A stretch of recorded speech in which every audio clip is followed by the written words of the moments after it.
সম্প্রতি এক অনুষ্ঠানে বিএনপির চেয়ারম্যান তারেক রহমানের কন্যা জাইমা রহমান তরুণ ও শিক্ষার্থীদের সাথে কথা বলেন।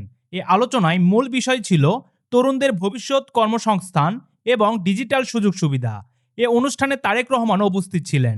চলুন এই ভিডিওতে আমরা জানাবো জাইমা রহমান কি জানিয়েছেন। বিস্তারিত ভিডিওতে থাকছে, তাই ভিডিওটি সম্পূর্ণ দেখতে থাকুন এবং চ্যানেলটি সাবস্ক্রাইব করে রাখুন।